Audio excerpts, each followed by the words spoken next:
इतना धार्मिक ज्ञान, इतना आध्यात्मिक ज्ञान, मुझे लगता है कि बड़े बड़े लोगों को भी इतना ज्ञान नहीं है। ये कैसे आप कर लेती हो? है उम्र 18 वर्ष मगर ये बड़ा धनुष का धनु है, सबने देखा कोई और नहीं है अर्जुन सुत अभिमन्यु। मैं इसका भेदन कर दूंगा, यह भेद गर्भ में सुना हुआ। दादाजी चिंता दूर करो, यह सुन साहस तो गुना हुआ। क्योंकि आज तो लोगों को 4 लाइन 10 लाइन युवाओं को याद नहीं रहती है कायदे से, और इतनी बड़ी बड़ी कविताएं दिनकर जी की भी सचमुच अपने आप में बहुत ही विशेष है। हम मनुष्य हैं, हम भगवान के बच्चे हैं, तो हमें वो भगवान के उस संदेश को जन जन तक पहुंचाना हमारा कर्तव्य है। क्या गीता सार को अपने शब्दों में बता सकती हो जो आज के युवाओं को समझ में आए? 84 के चक्कर में कितनी योनि में जन्म लिया, तुम 84 योनियों में जन्म लेने के बाद जो मनुष्य जन्म मिला है, इसको बस खाने में, ये करने में, वो करने में हम अगर व्यर्थ कर कि एआई युग है और एक सनातन युग है, दोनों में कैसा पारस्परिक संबंध आप देखती हैं? नमस्ते, मैं शरद श्रीवास्तव। आज बहुत ही विशेष कार्य के साथ, विशेष मेहमान के साथ आपके पास हूँ, और ये विशेष मेहमान एक छोटी बिटिया है जिसने अपनी आध्यात्मिक समझ से, अपने सनातन की समझ से देश में नहीं पूरे विदेश में नया नाम किया है। बहुत तेज़ी से बढ़ने वाली ये छोटी बिटिया अपने पहचान के आज मोहताज नहीं है।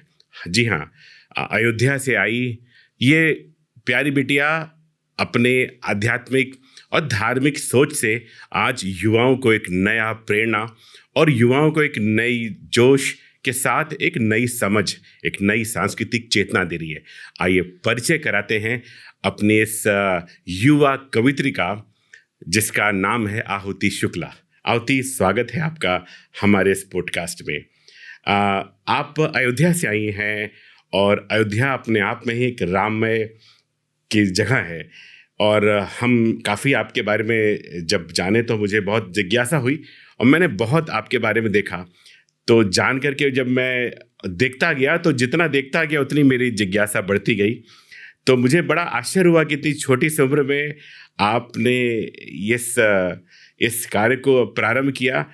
तो कैसे ये शुरुआत कैसे हुई आहुति, और आप यहाँ तक कैसे आप अपने आप को बना पा रही हैं? कुछ थोड़े बारे में बताइए ना, शुरुआत के दौर आपके। आप सभी को मेरा सादर प्रणाम। जय श्री राम। जय श्री राम। तो आपका बहुत बहुत धन्यवाद कि आपने मुझे अपने इस पॉडकास्ट पे आमंत्रित किया, और मैं अपनी वाणी को, मेरे एक ऐसा मंत्र जो हर मुश्किल में मेरा साथ देता है, जब भी कोई भटकाव महसूस होता है तो जिसका मैं स्मरण करती हूँ, उसके साथ मैं अपनी वाणी को शुरू करना चाहूँगी। ये गायत्री मंत्र है। ओम भूर्भुवस्वः तत्सवितुर्वरेण्यं भर्गो देवस्य धीमहि धियो यो नः प्रचोदयात्। बहुत सुंदर। अयोध्या की से आप आती हैं, तो अयोध्या को बताइए ना, आप अयोध्या को कैसे देखती हैं? अयोध्या क्या है मेरी नजरों में? जी, शुद्ध आचरण युक्त उजाले की एक किरण अयोध्या है। सिया राम के जहां छपे हैं सुंदर चरण अयोध्या है। केवट की आशा है, शबरी का विश्वास अयोध्या है। वंचित पिछड़ों की उम्मीदों का आकाश अयोध्या है। अश्वमेध भगवा लहरे रघुवंश ललाम अयोध्या है। सत्य सनातन गर्वित जिस पर पावन धाम अयोध्या है। ऋषि वशिष्ठ और विश्वामित्र का जन सम्मान अयोध्या है। वाल्मीकि तुलसी कंबन का भी अभिमान अयोध्या है। सामाजिक समरसता का उत्तम पैगाम अयोध्या है। दीन बंधु हो जिसका शासक, उसका नाम अयोध्या है। किंतु शोक में डूबी, दुख से दूनी हुई अयोध्या थी। जब तक राम अदालत में थे, सुनी हुई अयोध्या थी। और ये जो राम मंदिर हमारे सामने बन के तैयार है, हमारे राम लला विराजे हैं भव्य मंदिर में अपने, तो ये अदालती लड़ाई तो कुछ वर्षों की थी। राम मंदिर की लड़ाई तो हम राम भक्तों ने 500 वर्ष लड़ी है। तो मत समझो कि सिर्फ अदालती निर्णय से ये दिन आया है। मत समझो कि सिर्फ अदालती निर्णय से ये दिन आया है, जितना पानी सरयू में बहता उतना लहू बहाया है। जी, बहुत सुंदर। आवती, इतने बड़ी बड़ी बातें, इतना धार्मिक ज्ञान, इतना आध्यात्मिक ज्ञान, मुझे लगता है कि बड़े बड़े लोगों को भी इतना ज्ञान नहीं है, और इतने कम समय में ये आपने ज्ञान कैसे पाया? ये कैसे आप कर लेती हो? या ये कुछ हम कहें ये प्रभु राम का आशीर्वाद ही है आप पे? प्रभु श्री राम की कृपा है। मैं छोटी थी, बहुत छोटी सी थी, 3-3.5 साल की थी, तब से मुझे हमारे सनातन संस्कृति को जानने का बहुत इंटरेस्ट था। मैं किताबें पढ़ती रहती थी, अध्ययन करती थी। मेरे माता पिता मुझे सनातन के बारे में बताते थे। हमारे धर्म ग्रंथों पर आधारित जितने भी आप रानी लक्ष्मीबाई ले लो, शिवाजी महाराज, मंगल पांडे, देवों के देव महादेव, सब कुछ मैंने देखा है और कुछ ना कुछ सीखा है। और हर एक मिनट में मैं बता सकती हूँ, एक ना एक अच्छी चीज़ मैं अपने जीवन में रोज सीखती हूँ। क्या बात है आवती, इतनी समझदारी, इतना कम उम्र में। अभी आपकी उम्र क्या हो गया आवती? इस समय आप कितनी उम्र के हैं? 10 वर्ष। 10 वर्ष, कमाल है। 10 वर्ष में आपने इतनी आध्यात्मिक जानकारी, इतनी आध्यात्मिक आपकी सोच, सचमुच ये बहुत ही अच्छा विषय भी है, और बहुत ही अच्छी ये एक जागृति आप में है। मैंने आपके बारे में कई चीज़ें देखी, तो उसमें मैंने पाया कि आपका बड़ा एक सुंदर वर्णन आपने प्रभु श्री राम का किया है। कुछ बताएंगी श्री राम जी के अपने वर्णन? आप उसको, श्री राम जी को कैसे देखती हैं? कौन श्री राम जी हैं? और भगवान श्री राम के बारे में कुछ अपने कविता के माध्यम से कुछ बताना चाहेंगी? प्रभु श्री राम के चरित्र की हम जब भी बात करते हैं तो देखिए, प्रभु श्री राम का चरित्र है इतना पवित्र मित्र, धार लेता जो भी सुख धाम का हो जाता है, और पत्थर का गुण डूब जाने का है, किंतु राम काज हेतु वह काम का हो जाता है। राम का समग्र रूप राष्ट्र का स्वरूप ही है, नाम जप कर अनाम नाम का हो जाता है, और राष्ट्र के लिए है राम, राम के लिए है राष्ट्र, जो राष्ट्र का हो जाता है वो राम का हो जाता है। आवती, ये भगवान श्री राम के बारे में इतना अद्भुत जानकारी आपने किया है, और कहते हैं ये इस समय जो है AI का युग चल रहा है। जब हम बात करते हैं AI में, और जब हम बात करते हैं सनातन में, तो जैसे लगता है कि सनातन के बारे में सोचें तो AI युग जो है बहुत ही अलग तरीके की परिभाषा करता है। तो क्या इस पे कुछ आप कहना चाहेंगी कि AI युग है और एक सनातन युग है, दोनों में कैसा एक पारस्परिक संबंध आप देखती हैं? जब भी मैं AI और सनातन के जुड़ाव की बात करती हूँ तो मेरे मन में एक सवाल आता है कि कोई कहता है कि पहला AI हथियार अमेरिका ने बनाया, कोई कहता है नहीं रूस ने बनाया। तो मैं हमारी दुनिया के, हमारे विश्व के पहले AI हथियार के इंजीनियर का नाम आपके बीच रखती हूँ कि हमने लिखी बैठ ब्रह्मांड क्यूरी, हाँ वेदों में दे दी थी बिग बैंग थ्योरी, था जग को ये भूगोल हमने बताया, सुनो सृष्टि है गोल हमने सिखाया। AI शस्त्रों का दर्शन हमारा, AI शस्त्रों का दर्शन हमारा, हाँ उंगली पे चलता सुदर्शन हमारा, हाँ उंगली पे चलता सुदर्शन हमारा। बहुत सुंदर, बहुत सुंदर। ये तो बहुत ही नवीन प्रस्तुति आपने AI की बताई है। अभी हमने देखा कि जितना भी आप प्रभु श्री राम के बारे में जितना आप जानती हैं, और उस पर आपने ऑलरेडी लिखा भी है और कई जगह पे। अभी आपसे कुछ देर पहले जब मैं बात कर रहा था तो आपने बताया था कि महाभारत में भी कई ऐसे प्रसंग आए जिसको आपने अपने तरीके से परिभाषित किया था। मुझे लगता है कि कुछ महाभारत को जब हम पूरा स्वरूप देखते हैं तो कुछ प्रसंग बड़े विशेष होते हैं, कुछ उसके पात्र बड़े विशेष हैं। अगर मैं महाभारत के बारे में आपसे बात करूं तो आपके हिसाब से सबसे प्रमुख या सबसे विशेष पात्र आपके लिए कौन लगता है और क्यों लगता है? मेरे लिए जो सबसे विशेष पात्र है, जो सबसे इंस्पायरिंग कैरेक्टर है, वो है अभिमन्यु का। अभिमन्यु, इतने बड़े बड़े महारथी वीर उसके सामने खड़े हैं। बिल्कुल। पहली चीज, सेल्फ कॉन्फिडेंस की कोई लिमिट नहीं, इतना आत्मविश्वास है कि हाँ मैं कर लूंगा। वो इतने बड़े हैं, इतने सालों से युद्ध लड़ रहे हैं, और एक 18 वर्ष का बालक उन्हें किस तरह से उनका सामना करता है। इतने महावीरों का एक 18 वर्ष का बालक अकेले किस आत्मविश्वास के साथ, किस ऊर्जा के साथ वो सामना करता है, वो अपने आप में बहुत बड़ी बात है।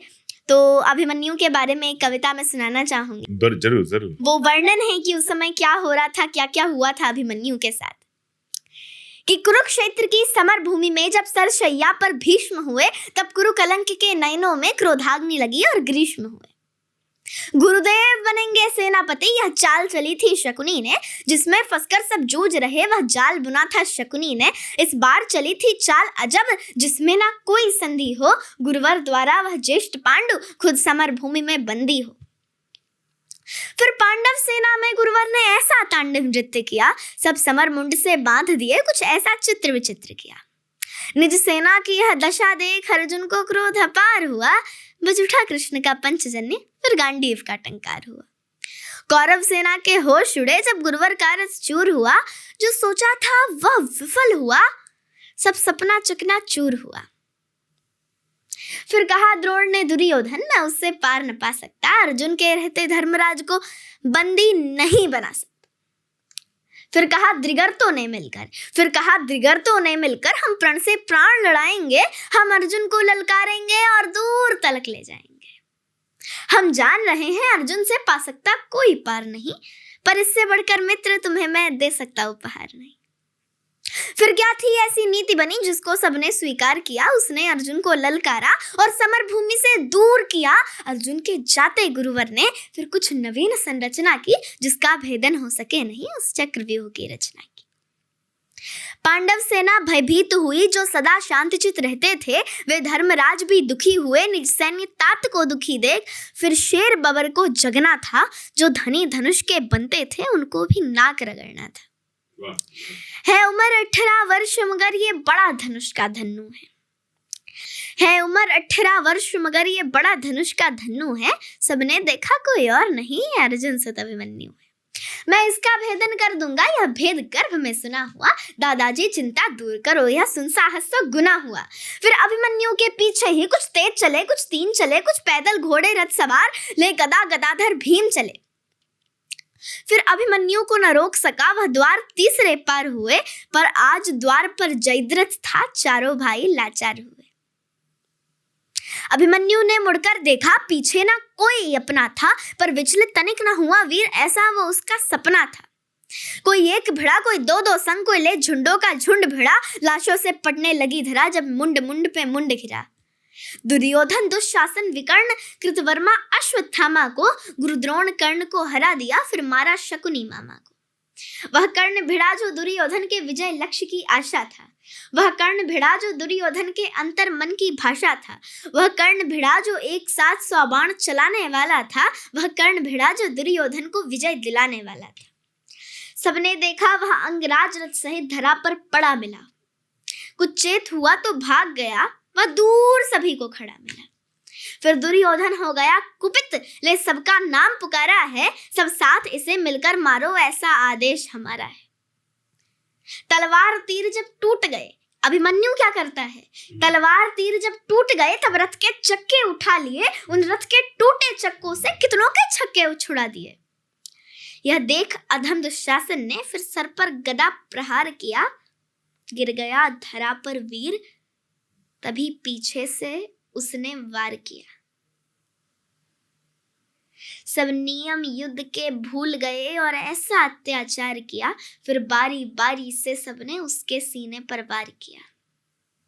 सब मायापति की लीला है, मैं कृष्ण लिखूं घनश्याम लिखूं, कितनों को धूल चटाया है, कितने गुरुओं का नाम लिखूं। शब्दों में सहज सुशीलापन, निज कविता को विश्राम लिखूं, मैं उस बालक अभिमन्यु को अब अंतिम बार प्रणाम लिखूं, मैं उस बालक अभिमन्यु को अब अंतिम बार प्रणाम लिखूं। बहुत सुंदर आवती जी, ये तो मतलब आंखों में पानी आने वाला ऐसा प्रसंग आपने सुनाया। मतलब मैं सचमुच अपने कभी अपने ज़िंदगी में इतना ही बेहतरीन प्रस्तुति अभिमन्यु के लिए कभी नहीं सुनी। आपने एक नई चेतना और एक नई तरह से अभिमन्यु का आपने जिस तरह से व्याख्यान किया है, निसंदेह महाभारत का एक अद्भुत प्रसंग आपने जरूर सुनाया है। एक अगर मैं बात करूं महाभारत के कई प्रसंगों में, हालांकि महाभारत के कई प्रसंग अपने आप में ही बहुत ही प्रशंसनीय हैं और बहुत ही ज्ञानवर्धक भी हैं, लेकिन एक प्रसंग था जिसमें भगवान कृष्ण जाते हैं दुर्योधन से कुरुक्षेत्र की लड़ाई के थोड़े से समय बाद पहले कि हम दे दो हमको 5 ग्राम 5 गांव और रखो अपनी धरती तमाम, ऐसा करके एक प्रसंग था बड़ा अच्छा। उसमें कुछ रोचक चीज़ें हैं जिसमें मुझे ज़रूर मुझे निवेदन करूंगा कि इसमें अगर कोई ऐसी चीज़ आपके आपके आपके पिटारे में कुछ ऐसा हो तो ज़रूर आप बताएं। बड़ा सुंदर प्रसंग भी है उसमें कुछ। तो मेरे पास एक कविता है रामधारी सिंह दिनकर जी की, जो हमारे राष्ट्र कवि हुए हैं। मेरी बहुत फेवरेट कविता है, वो मैं सुनाना चाहूंगी। कृष्ण की चेतावनी। वर्षों तक वन में घूम घूम बाधा विघ्नों को चूम चूम, सहधूप घाम पानी पत्थर, पांडव आए कुछ और निखर, सौभाग्य न सब दिन सोता है, देखें आगे क्या होता है। मैत्री की राह बताने को, सबको सुमार्ग पर लाने को, भीषण विध्वंस बचाने को, दुर्योधन को समझाने को, भगवान हस्तिनापुर आए, पांडव का संदेशा लाए। दो न्याय अगर तो आधा दो, यदि इसमें भी कोई बाधा हो तो दे दो केवल 5 ग्राम, रखो अपनी धरती तमाम, हम वहीं खुशी से खाएंगे, परिजन पर असी न उठाएंगे। दुर्योधन वो भी दे न सका, आशीष समाज की ले न सका, उल्टे हरि को बांधने चला, जो था साधि साधने चला। जब नाश मनुज पर छाता है, पहले विवेक मर जाता है। हरि ने भीषण हुंकार किया, अपना स्वरूप विस्तार किया, डगमग डगमग दिग्गज डोले, भगवान कुपित होकर बोले, जंजीर बढ़ाकर साध मुझे, हाँ हाँ दुर्योधन बांध मुझे। यह देख गगन मुझ में लय है, यह देख पवन मुझ में लय है, मुझ में विलीन झंकार सकल, मुझ में लय है संसार सकल, अमृतत्व फूलता है मुझ में, संहार झूलता है मुझ। उदयाचल मेरा दीप्त भाल, भूमंडल वृक्ष स्थल विशाल, भुज परिधि बंधु को घेरे हैं, मैनाक मेरु पग मेरे हैं। दिप्तेजो ग्रह नक्षत्र निकर, सब है मेरे मुख के अंदर।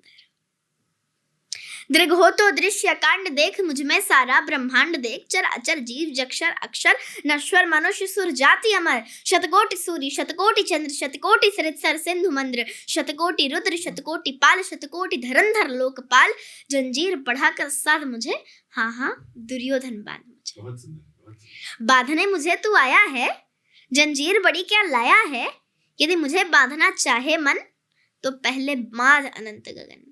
सोने को साध न सकता है, वह मुझे बांध कब सकता है। हितवचन नहीं तूने माना, मैत्री का मूल्य न पहचाना, तो ले मैं भी अब जाता हूँ, अंतिम संकल्प सुनाता हूँ। याचना नहीं अब रण होगा, जीवन जय या की मरण होगा, टकराएंगे नक्षत्र निकर, बरसेगी भू पर वहीं प्रखर, फणशेष नाग का डोलेगा, विकराल काल मुंह खोलेगा। आखिर तू भूषाई होगा, हिंसा का परदाई होगा। थी सभा सन्न, सब लोग डरे, चुप थे या थे बेहोश खड़े, केवल 2 नर नाघाते थे, धृतराष्ट्र विदुर सुख पाते थे, कर जोड़ खड़े प्रमुदित निर्भय, दोनों पुकारते थे जय जय। बहुत सुंदर, बहुत सुंदर। आप इतना चीज कैसे याद रखती हो आहुति?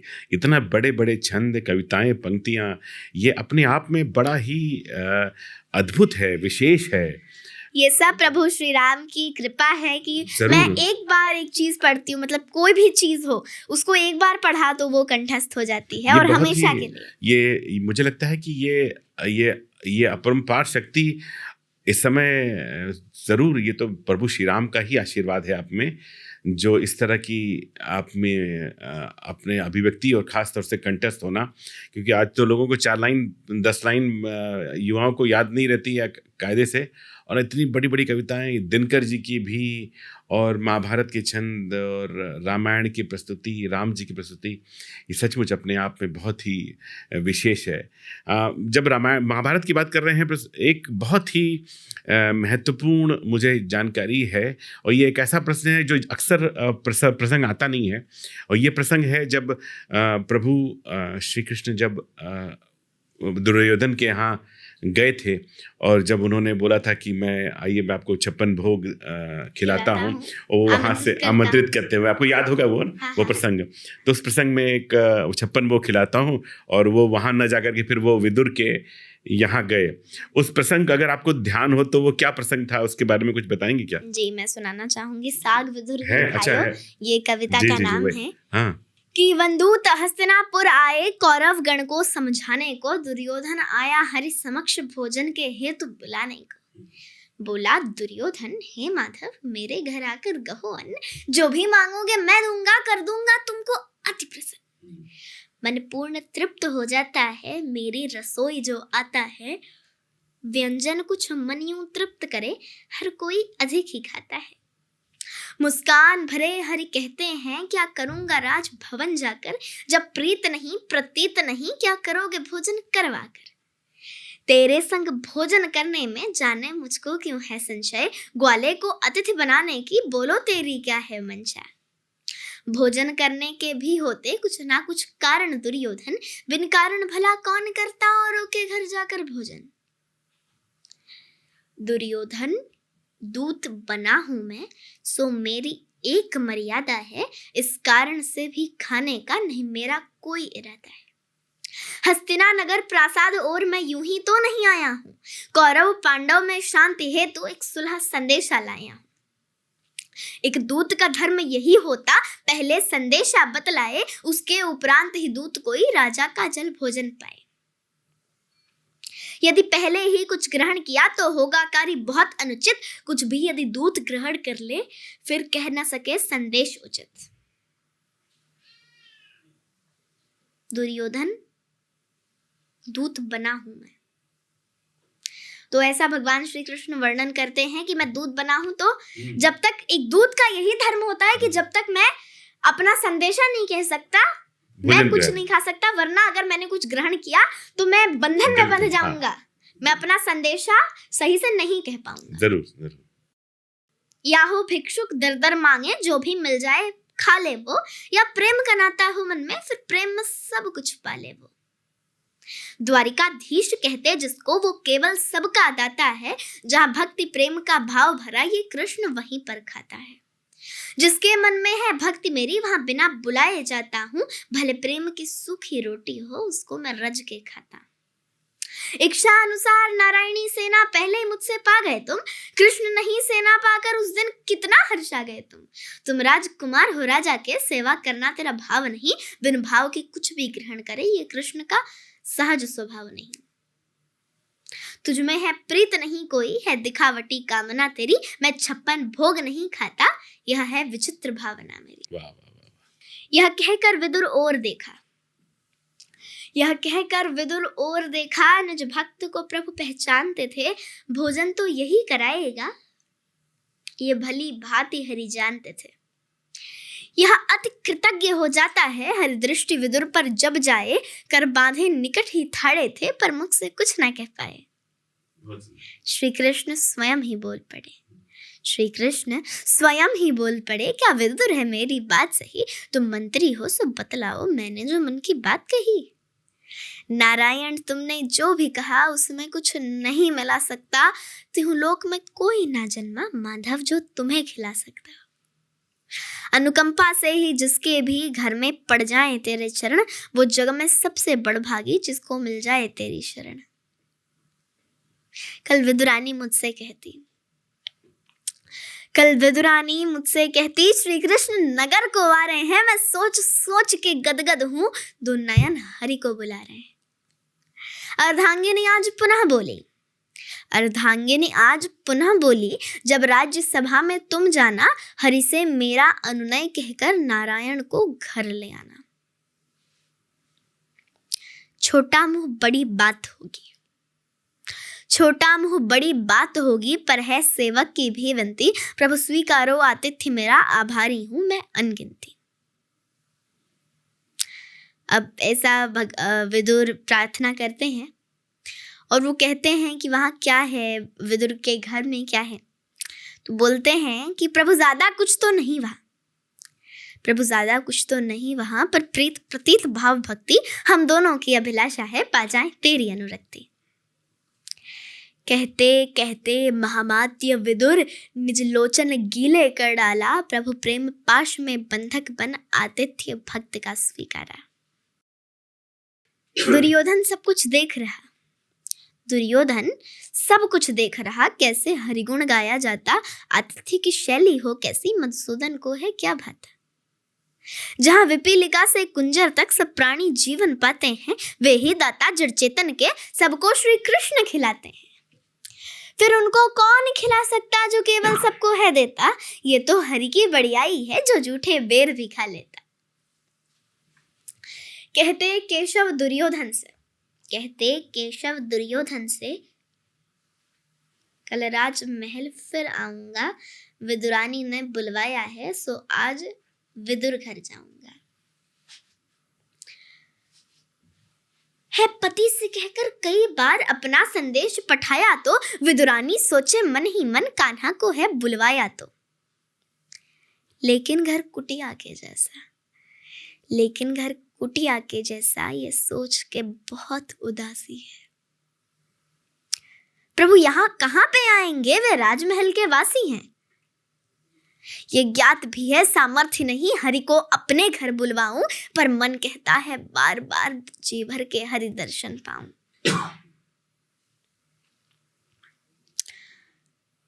अब फिर भगवान श्री कृष्ण प्रस्थान करते हैं और यहाँ विदुरानी टेंशन में होती हैं कि इतना छोटा घर है, प्रभु राजमहल के वासी हैं, द्वारिकाधीश हैं, तो वो कहाँ बैठेंगे, क्या खाएंगे। तो जैसे गैया निज बछड़े से, जैसे गैया निज बछड़े से कहीं दूर कभी ना जाती है, आ जाती निकट भाग करके बड़े स्नेह से दूध पिलाती है। फिर कृष्ण तो प्रेम के सागर है, फिर कृष्ण तो प्रेम के सागर हैं, उनकी तो करनी कौन बात, वो प्रेम के बस जग में आए, ये प्रेम कृष्ण की असल जात।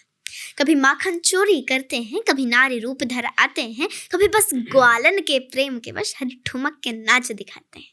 बहुत सुंदर, बहुत सुंदर। कभी बस ग्वालन के प्रेम के वश हरि ठुमक के नाच दिखाते हैं। इस कृष्ण की महिमा क्या गाऊं, ये कृष्ण बड़ा ही छलिया है, कुब्जा की कुबड़ सीधा कर ले लेता उसकी डलिया है। कोई मदकल ग्राह से घिर करके माधव की टेर लगाता है, पल भर की देर नहीं करता, कर लिए सुदर्शन आता है। कभी भक्त हेतु हज्जाम बने, कभी पार्थ सारथी बन जाते, दुर्योधन का मेवा तजकर निज भक्त की तरकारी खाते। वैसे ही आज एक विरहन माधव की राह निहार रही, निज भवन का खोल किवाड़ खड़ी, किस स्नेह से द्वार सवार रही। कभी बाहर आती विदुरानी, कभी अंदर देखे है आसन, सोचे किसमें दूंगी भोजन, घर में है नहीं स्वर्ण बासन। तभी किसी ने कुंडी खटकाया, तभी किसी ने कुंडी खटकाया, पट खोल दिया झट से आकर। विदुरानी देखे माधव को, मेरे गूज़बम्स आ रहे हैं बोलते वक्त। विदुरानी देखे माधव को, आह्लादित थी दर्शन पाकर। श्री कृष्ण खड़े थे द्वारे पर, उनके पीछे थे खड़े विदुर। भगवान भक्त का मिलन सृजन कर दिया अनोखा दृश्य मधुर। सुध बुद्धि अपनी खो बैठी, विदुरानी इष्ट का दर्शन कर, अपलक देखे बलि बलि जाए, क्योंकि माधव आए थे घर। पीतांबर वस्त्र मुकुट सिर पर पखना, मयूर का धरे भाल, विदुरानी दर्शन कर रोए, घर आए हैं जो नंदलाल। विदुरानी के लोचन निर्झर, वहीं श्याम प्रभु मुस्का रहे थे, निज सेवक की भक्ति का फल भरपूर आज बरसा रहे थे। चुपचाप खड़ी थी श्याम भक्त, चुपचाप खड़ी थी श्याम भक्त, चुपचाप खड़े थे यदुनंदन। चुपचाप विदुर देखे सब कुछ, यह कैसा हरि का अभिनंदन। कहते हैं विदुर अरे भार्या, कहते हैं विदुर अरे भार्या, प्रभु को अंदर दो आने दो, इन्हें अर्ध पाद्य आसन देकर कुछ फल आहार भी खाने दो। सम्मोहन फिर कुछ भंग हुआ, कहती विदुरानी क्षमा क्षमा, मैं भूल गई सब तुम्हें देख, मेरा मन था भक्ति में रमा। मैं भूल गई सब तुम्हें देख, मेरा मन था भक्ति में रमा। आओ यदुनाथ सदन अंदर है, आओ भाग्य जो प्रभु आए, जैसे ही कृष्ण आए अंदर, यह आओ भक्त हरि को भाए। आसनी दिया विदुरानी तो आसीन हो गए यदुनंदन, प्रभु को देकर के अर्धपाद विदुरानी करती पगवंदन। हरिभक्तिन लग गई सेवा में, हरिभक्तिन लग गई सेवा में, आमात विदुर गए निकस कहीं, बनके चकोरवत मुख निखरे, हो गई भूल भारी कितनी। अब विदुर बाहर चले गए, अब आसनी दिया, बैठा दिया, तो अब कुछ भोजन लाना था, तो कदली मतलब कुछ केले लाई खाने को, तो कदली फल लाई खाने को और स्वयं छील ही देने लगी। अपलक देखे मधुसूदन को, दर्शन अमृत का पीने लगी। सुधबुद्धि अपनी खो बैठी, अब क्या कर रही कुछ ना भान रहा, क्या कर रही कुछ ना भान रहा, दर्शन में मग्न हुई उतनी, बनके चकोरवत मुख निखरे, हो गई भूल भारी कितनी। गूदा तो करकट में फेंके, छिलका दे देती खाने को, बड़े प्रेम से छिलका खा रहे थे प्रभु विवश प्रीत निभाने को। बहुत सुंदर, बहुत सुंदर। कितने फल छील चुकी थी वो, गूदा फेंके छिलका देवे, बड़े प्रेम से छिलका खा रहे थे, ऐसी भक्ति हरि को सेवे। इतने पर आए विदुर वहां, इतने पर आए विदुर वहां, देखा पत्नी क्या कर रही है, छिलका तो देती खाने को, गूदा कचरे में भर रही है। डांटा पत्नी को ये कहकर, तुम प्रभु को छिलका खिला रही हो, अरे भाग्यवान कहाँ खोई हो, गूदा मिट्टी में मिला रही हो गई सजग जब विदुरानी, हो गई चूक, अब पता चला नारायण की कैसी सेवा, अपराध हुआ यह बहुत खला। जल्दी से एक केला छीला, जिसको मधुसूदन ने खाया, छिलके में था अति प्रेम भरा, सो गूदा हरि को ना भाया। मुस्काकर देखा विदुर और कहा कृष्ण ने सुनो तात, छिलके में मानो अमृत था, गूदे में वैसी कहाँ बात। प्रभु राज तो सेवक के घर में अति चाव से साग भात खाते, जिसको खाकर गदगद होकर विदुरानी की महिमा गाते। यह श्याम प्रेम का भूखा है, बस प्रेम ही उसे सुहाता है, ये प्रेम निभाने की खातिर ये कृष्ण जगत में आता है। और विदुर बड़भागी हैं विदुर, जो अतिथि बने हैं यदुनंदन, सेवक की प्रेम भक्ति कारण माधव करवाते अभिनंदन। ये प्रेम का सूत्र अनोखा है, ये प्रेम का सूत्र अनोखा है, परिभाषा कोई न कह पाया, जहाँ राजा का मेवा त्यागा, वहीं साग विदुर घर में खाया। भक्ति के कारण विदुरानी कदली की छाल खिलाती है, भगवान भाव के भूखे हैं भक्तों की भक्ति भाती है, भगवान भाव के भूखे हैं भक्तों की भक्ति। बहुत सुंदर आहुति। इस तरह से आपने जो वर्णन किया है बहुत ही अद्भुत है, अकल्पनीय है और बहुत ही मार्मिक भी था मेरे लिए, व्यक्तिगत मैं बात करूँ अगर तो। लेकिन जब हम बात करते हैं महाभारत की आहुति, तो महाभारत में सबसे कहते हैं ना, महाभारत का जो सबसे ज़्यादा मुख्य चीज़ पूरे दर्शन के हिसाब से है, वो है उसका गीता सार, जो आज भी उतना ही प्रासंगिक है जितना उस समय था, और मुझे लगता है आने वाले समय में भी उतना प्रासंगिक रहेगा महाभारत का वो गीता सार। तो क्या गीता सार को अपने शब्दों में आप बता सकती हो, जो आज के युवाओं को और आज के समय बच्चों को और युवाओं को और ख़ास तौर से जो नए जनरेशन हैं उनको समझ में आए गीता सार आहुति? जी ज़रूर। तो उसके पहले मैं 4 पंक्तियां मैं सुनाना चाहूँगी। दोहा है एक कि शेष गणेश महेश सुरेश सुरेश हूँ जाहि निरंतर गावें, जाहि अनादि अनंत अखंड अछेद अभेद सुबेद बतावें, नारद से सुख व्यास रहे पचिहारे तू पुनि पार न पावे, ताहि अहीर की छोहरियाँ छछिया भरी छाछ पे नाच न जावे। अर्थात जिन भगवान के गुणों का गान स्वयं शेषनाग और गणेश जी ब्रह्मा जी कर रहे हैं, जिन्हें वेद अनादि अखंड अछेद अभेद सुवेद बताते हैं, और जिनके गुणों का गान करते करते शुकदेव और नारद जैसे महर्षि भी थक गए, लेकिन उनका पार नहीं पा सके, ऐसे हमारे भगवान श्री कृष्ण को ब्रज की जो गोपियां हैं वो प्रेम के बल से वशीभूत करके एक कटोरे छाछ पे नाचना चाह रही हैं। तो गीता सार की जब हम बात करते हैं तो एक बहुत अच्छी कविता मेरे पास है कि जब अर्जुन रणभूमि के बीच में खड़े होते हैं तो वो सोचने लगते हैं कि भैया उस तरफ तो सब अपने जन हैं और बड़े बड़े हैं, इतने महारथी हैं, तो इनसे कैसे युद्ध करूं मैं, सबने मुझको गोदी में खिलाया है, तो उनके सामने तो मेरे हाथ से गांडीव भी नहीं उठने वाला है। और वो कृष्ण की पावर को तो अंडर एस्टिमेट करने लग जाते हैं कि उनको तो कुछ सोचना ही नहीं चाहिए उस टाइम पे जब कृष्ण उनके साथ हैं।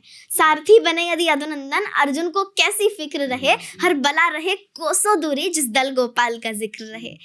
तो ये कविता मैं सुनाना चाहूंगी कि पांडव कौरव की सेना में होना था शुरू संग्राम, विकट बना धर्म क्षेत्र था कुरुक्षेत्र, निजयान पे दोनों गए अटक। था किया प्रयास बहुत हरि ने, भाई से भाई नहीं लड़े, पर दुर्योधन के हठ कारण मजबूरन पांडव युद्ध लड़े। कुल का मुखिया था अन्यायी, उस पर बेटा उदंड जना, वह छिन्न भिन्न परिवार सकल, महाभारत रण मैदान बना। पांडव के ओर थे कृष्ण स्वयं, विपरीत अक्षौणी सेना थी, इस ओर दिवस बने गिरधारी, उस ओर धर्म की रेना थी। माधव पहले ही बोले थे, मैं अस्त्र शस्त्र न चलाऊंगा, सारथी बनूं और रथ हाकूं, तुझे सही मार्ग दिखलाऊंगा। अब सारथी बने यदि यदुनंदन, अर्जुन को कैसी फिक्र रहे, हर बला रहे कोसों दूरी, जिस दल गोपाल का जिक्र रहे। राजाओं की सैनिक टुकड़ी कौरव पांडव में बट गई थी। राजाओं की सैनिक टुकड़ी कौरव पांडव में बट गई थी, आमने सामने थे दोनों, सारी सेनाएं डट गई थी। दिखता कौरव पलरा भारी, दिखता कौरव पलरा भारी, एक से एक वीरों का दल था, कोई 10 हाथी, कोई 100 हाथी, कोई सहस्त्र हस्ती वाला बल था। द्रोणा कृपा संग भीष्म खड़े, दुर्योधन के संग खड़ा कर्ण, जयद्रथ दुशासन और शकुनी, कौरव सेना का किया वर्ण। कई महावीर कौरव दल में, पांडव संग कृष्ण तो चिंता कौन, उस ओर वो कितने बलशाली, कान्हा के आगे गिनता कौन। फिर अर्जुन कहते हैं कि माधव उस ओर हैं अपने जन, इनसे मैं कैसे युद्ध करूं, असमंजस में है मेरा मन। गंगासुत तो मेरे दादा हैं, उंगली है गुजरा है बचपन, मेरा रोम रोम आभारी है, उनसे है पाया अपनापन। हूं अगर कुशल धनुविद्या में, हूं अगर कुशल धनुविद्या में, ये गुरु द्रोण की शिक्षा है, उनके विरुद्ध संग्राम करूं, माधव नहीं मेरी इच्छा है। रही कृपा की कृपा कुल पे सदा, तो कृपाचारी की भी कृपा हमेशा रहती है। रही कृपा की कृपा कुल पे सदा, उनके विरुद्ध ना जंग होवे, विनती है श्याम करो ऐसा, न युद्ध धने न मरे कोई। पूरा कुटुंब है खड़ा उधर, इतने परेशान हैं, अर्जुन रो रहे हैं, गांडीव उनके हाथ से नहीं उठ रहा है, और वो भगवान श्री कृष्ण के चरणों में बैठकर उनसे कहते हैं कि पूरा कुटुंब है खड़ा उधर, गांडीव से नहीं प्रहार बने। पूरा कुटुंब है खड़ा उधर, गांडीव से नहीं प्रहार बने, विनती है श्याम करो ऐसा, ना कभी न भीषण युद्ध ठने। और फिर वो बोलते हैं कि इच्छा नहीं चाहत राज्य मिले, निज इच्छा से सब दे दूंगा, ले लेना तो साम्राज्य सकल, निज इच्छा से सब दे दूंगा। 12 वर्षों तक वन में रहा, तो एक सजा भी मिली थी कि 12 वर्षों तक आप वन में रहोगे और 1 साल अज्ञातवास करना है। कुछ लोगों को पता होगा इसके बारे में, कुछ को नहीं पता होगा। तो अर्जुन कहते हैं कि 12 वर्षों तक वन में रहा, अज्ञातवास 1 साल किया, अब नहीं है इच्छा राज्य मिले, रहना साधारण मान लिया। गांडीव सरकता हाथों से, तनमन जोरों से कांप रहा, न युद्ध कदापि करूं केशव, मैंने निजमन की बात कहा। स्वजनों से लड़ने से अच्छा चुल्लू भर पानी डूब मरूं। श्री कृष्ण घोषणा सुनो मेरी, करो कोटि यतन ना युद्ध करो। सब ध्यान से सुना मुरारी ने, सब ध्यान से सुना मुरारी ने। तब अर्जुन से माधव बोले, हे पार्थ मेरी एक बात सुनो, दिखलाओ ना खुद को यूं भोले। तेरे अनुनय पर रथवान बना, जो कहता हूं वो अपनाओ। अतिरिक्त युद्ध ना मार्ग कोई, बिन लड़े लौट कर ना जाओ। छोड़ो कायरता वीर बनो, रथवान हूं मैं तुम नहीं डरो। लौटने की राह न शेष बची, अब गहो शस्त्र और युद्ध करो। हुई वीर गति तो स्वर्ग मिले, जय पाया तो धरती का सुख। निश्चय करके गांडीव उठा, वधने मरने का ना कर दुख। रण से भागा तो सुन अर्जुन, रण से भागा तो सुन अर्जुन। जग कहे नपुंसक तुझे सदा, तज यश अपयश अपमान मान। हो जाने दे जो भाग्य बता। जो समय बनाया, जो योग बनाया, समय चक्र नामो निशान ना पाएंगे। जितनों के तूने नाम लिए, सबके सब मारे जाएंगे। जितनों के तूने नाम लिए, सबके सब मारे जाएंगे। होगा विनाश पथहीन है जो, ना शिकवा करना कोई गिले। तू सखा मेरा सो मैं चाहूं, तुझको जग में सम्मान मिले। करता धरता मैं स्वयं नेक, बड़भागी तू जो बना निमित्त। तो भगवान श्री कृष्ण कहते हैं कि मैं वैसे भी अधर्मी है, इनका नाश होना था। अब वो तुम्हारा भाग्य है कि तुम मेरे कार्य में निमित्त बन गए हो। तो करता धरता मैं स्वयं नेक, बड़भागी तू जो बना निमित्त। चल उठ निस्वार्थ समर कर तू, बस इसमें ही है तेरा हित। बहुविधि और बहुपमानों से केशव किरीट को समझाया। संशय ना मन से मिटा कोई, अब भी था भारत घबराया। बहु प्रश्न किया जब महाबाहु, तब कृष्ण ने अद्भुत बात कही। अब छोड़ तू माया मोह सकल, सुन कहता हूं एक बात सही। और फिर वो हमारे जीवन जीने का एक बहुत अद्भुत मंत्र देते हैं। तू 84 के चक्कर में कितनी योनि में जन्म लिया। मैं परम पुरुष हरि अविनाशी, ना जन्मा मरा न भोग किया। तेरे सब जन्मों का मैं ज्ञाता, पर तुझे खबर ना कौन म क्या। सो कहता जो वैसा तू कर, मुझ माधव की अनुकंपा पा। सब धर्म कर्म को छोड़ पार्थ, मुझ कृष्ण शरण में तू आ जा। मैं नष्ट करूं सब पाप तेरे, मेरी बाह पकड़ मुक्ति पा जा। ना विद्युत सूर्य चंद्र तारे, फिर भी मैं अखुट उजाला हूं। वहां जाकर कोई ना लौटे, मैं जहां कर रहने वाला। ब्रह्मांड सकल सूरज तारे, सब गृह नक्षत्र आकाश गंग। सुर नर के नर गंधर्व असुर जड़ चेतन, सब है मेरे अंग। है धाम परम आनंद परम, प्रकाश परम सुख है हर पल। आ शरण मेरी मेरा सेवक बन, उस परम धाम को अर्जुन चल। अनहद में है अस्तित्व मेरा, मैं ओम नाद में रहता हूं। तू अब छोड़ तू माया मोह सकल, सुन पार्थ साच मैं कहता हूं। मैं आदि हूं और मैं अंत हूं, मैं प्रलय में रचनाकार स्वयं। तो इस सृष्टि का निर्माता भी मैं हूं, प्रलय भी मैं हूं, रचनाकार भी मैं हूं। और मैं जेर तथा मैं उद्भिज हूं। मैं ही अंडज और मैं स्वेदज, दाने में अंकुर मैं बनता, जलसागर प्राणी में मैं अज। मैं घृणा हूं खुद आकर्षण हूं, मैं प्रसन्नता और शोक हूं मैं। सतरजो तमस प्रकृति सकल, और काम क्रोध मदलोभ हूं मैं। वैकुंठ में नहीं निवास मेरा, वैकुंठ में नहीं निवास मेरा। न योगी हृदय में आता हूं, मेरे भक्त जहां मेरा गान करें, मैं स्वयं को वहां पे पाता हूं। मेरे भक्त मेरी दुर्बलता है, प्रेमी खातिर कुछ भी करता। मेरे भक्त मेरी दुर्बलता है, यदि उन पर आए आच कोई, तब विधि विधान भी हिलता है, तब विधि विधान भी हिलता है। बहुत सुंदर आहुति। इतना सुंदर आपने प्रस्तुति की है गीता के बारे में। मुझे लगता है कि ये एक बेहतरीन और अकल्पनीय तरीके से हुआ है। मुझे तो अंदाज़ा भी नहीं था कि इतना सुंदर, इतना मनमोहक ढंग में आपने किया है। इतना कैसे आप इसको याद कर लेती हो, कैसे इसको कंठस्थ कर लेती हो? क्या लिखता कौन है इसको? और आप क्या कुछ कविताएं आप भी लिखती हो क्या? ऐसा कैसे होता है? हाँ, मैं लिखती हूँ कुछ कविताएं, लेकिन अभी मैंने उसको बोलना नहीं शुरू किया। मैं धीरे धीरे शुरू करूँगी, क्योंकि practice makes a man perfect. तो मैं धीरे धीरे प्रैक्टिस कर रही हूँ। मैं लिखती हूँ कुछ कविताएं, मैंने लिखी भी हैं। 10 साल की उम्र में कविता लिखना शुरू कर दी हो आप।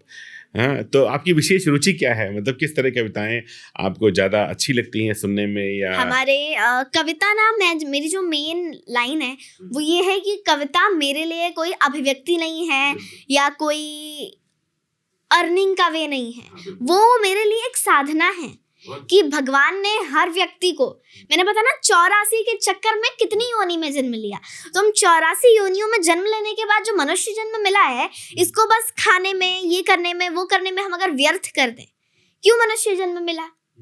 हमें कुछ अच्छा करना है। अब हर छोटी सी बात पे भगवान तो अवतार लेंगे नहीं, हम मनुष्य हैं, हम भगवान के बच्चे हैं, तो हमें उस भगवान के उस संदेश को जन जन तक पहुंचाना हमारा कर्तव्य है, जो हम आजकल भूल जाते हैं। तो कोई किसी मार्ग से उसको पहुंचाता है, कोई किसी मार्ग से पहुंचाता है, मैं कविताओं के माध्यम से ये कार्य करती हूँ।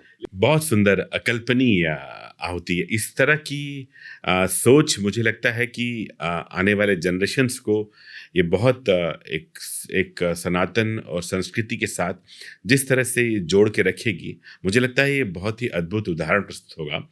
और मैं आपसे ज़रूर जानना चाहूँगा कि जितना अटैचमेंट के साथ साथ इतना आपका लगाव सनातन से हुआ, उससे आपको एक दिव्य दर्शन की प्राप्ति हो रही है जैसा दिख रहा है मेरे को। और साथ साथ आने वाले जनरेशन्स, आप तो खुद भी एक कवित्री हैं, वो भी आपकी एज भी इतनी छोटी है, आने वाले समय में जो आप चीज़ें देख रही हैं, ये युवा अटैच नहीं हो पा रहा है। युवाओं का आजकल उनकी प्रायोरिटीज़ अलग हो रही हैं, उनकी प्रायोरिटीज़ कई डिफरेंट चीज़ों पे जा रही हैं, तो कहीं ना कहीं से युवा एक भटकता भी दिखाई दे रहा है। इन सारे विषयों को देखते हुए कुछ आपके मन में ऐसी चीज़ें ज़रूर आती नहीं होंगी कि युवाओं को कैसे हम लोगों को एक मैसेज देना चाहिए आपके माध्यम से, इन सारे विषयों को समग्रता से देख करके युवाओं को कुछ एक मैसेज देना चाहिए? जी, एक मैसेज मैं युवाओं को ज़रूर देना चाहूँगी कि जब राम भगवान ने रावण को मारा तब राम भगवान युवा थे, जब कृष्ण भगवान ने कंस को मारा तब कृष्ण भगवान युवा थे, जब सुभाष चंद्र बोस जी ने हमारे भारत को आज़ाद कराने के लिए आज़ाद हिंद फौज बनाई, उस समय सुभाष चंद्र बोस युवा थे। जब भगत सिंह ने 23 साल की उम्र में क्रांति कर दी और फांसी का फंदा झूम लिया, उस समय भगत सिंह युवा थे। जिस समय हमारे वीर सावरकर एक मशाल से सनातनियों को जागृत कर रहे थे और जिसकी वजह से उनको अंडमान की काला पानी की सजा हो गई, उस समय वीर सावरकर युवा थे। जिस समय राम प्रसाद बिस्मिल ने अपने लहू से भारत की मिट्टी को सींच दिया, उस समय राम प्रसाद बिस्मिल युवा थे। जिस समय मंगल पांडे ने पहली गोली दुश्मन के सीने में चलाई, उस समय मंगल पांडे युवा थे।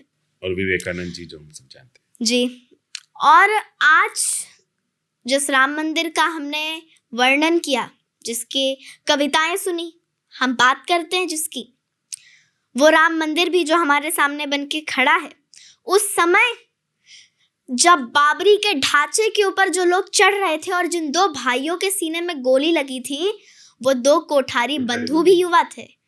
तो आज जिस सांस्कृतिक गुलामी से हम चारों ओर से घिरे हुए हैं, हम क्यों सोचते हैं कि कोई 90 साल का व्यक्ति आएगा और उसे सही करेगा? हम युवाओं को ही इस पे चिंतन करना होगा और हमें ही इसे सही करना होगा। जय श्री राम। बहुत बहुत धन्यवाद आहुति, इतना बढ़िया वर्णन, भगवान राम के वर्णन, इतना बढ़िया वर्णन महाभारत में श्री कृष्ण जी का, और अद्भुत आपका संकलन भी है और अद्भुत आपकी शैली भी है। और मैं तो कहूँगा कि आहुति नहीं है तो अद्वितीय आहुति आप हैं ज़रूर। और मेरा पूरा शुभकामनाएं आपको, आपके इस सोच के लिए, आपके इस प्रतिभा के लिए। हम ज़रूर प्रभु श्री राम जी से प्रार्थना करेंगे कि आपको ज़रूर एक नया भारत को सृजन करने में आपकी ज़रूर आहुति ज़रूर लगे। और इस शुभकामनाओं के साथ हम सब के लिए की तरफ से बहुत बहुत बधाई और धन्यवाद कि आपने आज समय निकाला और मिलकर के आपसे बहुत अच्छा लगा। बहुत बहुत बधाई, धन्यवाद।